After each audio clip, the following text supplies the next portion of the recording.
Hi everybody, this is Shane Lyons from Auckland Back Pain. I just wanted to share with you a exercise that I use consistently with clients to bring about some tissue change around the hips and the back to improve their movement and create some release and relief on their back issues, their back problems. So this particular exercise, I'll show you, demonstrate that to you so you can see this, and this is one that you can do as part of a home program. We're going to start in a position here with the feet quite wide, in a wide position here, and then we're going to push back on the hips, on the sitting bones here, and we're going to push the hips backwards. Keep a nice straight back, okay? Allow the stretch to come all the way up through the back of the legs and the hamstrings, all the way into the glutes here, okay? And then from there, we're going to come forwards. We're going to bring on a stretch through the hips. And then we're going to come back again to where we started, into that lengthened position there. Work on some breathing, keep the back down, nice straight back, so we're kind of maintaining a neutral spine here. Nice big stretch up the back of the legs, and then we're going to come forwards again. Breathing into this, nice and relaxed, let the hips come forwards, keep the heels down. So we're going to keep the heels down, and then we're going to drop back again into the stretch. And relax, allow yourself to breathe into this, and then back again with the hips, all the way forwards, and then all the way back. And control with the breathing, nice and relaxed. So we're going to do that 3 to 5 times, okay? So 3 to 5 times is what we're looking for there. Then we can add to that with some hip hikes to allow some movement deep in the hip capsule, which is deep up in the hip, so that's very effective as well. So I'll show you that one now. That's some hip hikes.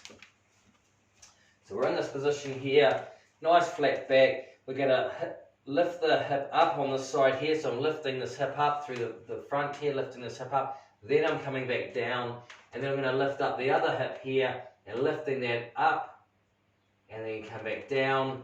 And then we're going to lift again and just keep alternating. So this leg is pushing down and in, this hip is lifting up, and then we come back again. This hip lifting up, this straight leg, this leg is pushing inwards and down to create that stretch up into the hip.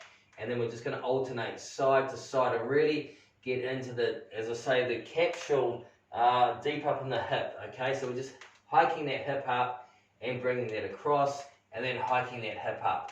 Okay.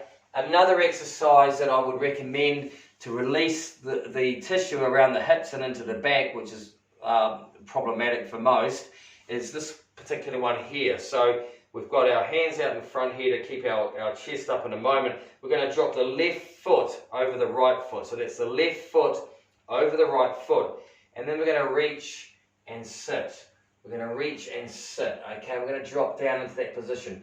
And then we're going to come all the way back up again. Take a moment, okay, and then again, draw the belly button in, keep the chest up, dropping back down, okay, and then we're back up again. We're going to do this 3 to 5 times, okay. Draw the belly button in, dropping back down, and then coming back up to the top, and again, dropping back down, and all the way to the top. And each time you're building a little bit more range and movement into that hip, okay, as it starts to release and give back to you in terms of that tightness, okay? So then we would go to the other side, of course, because we want to work both hips.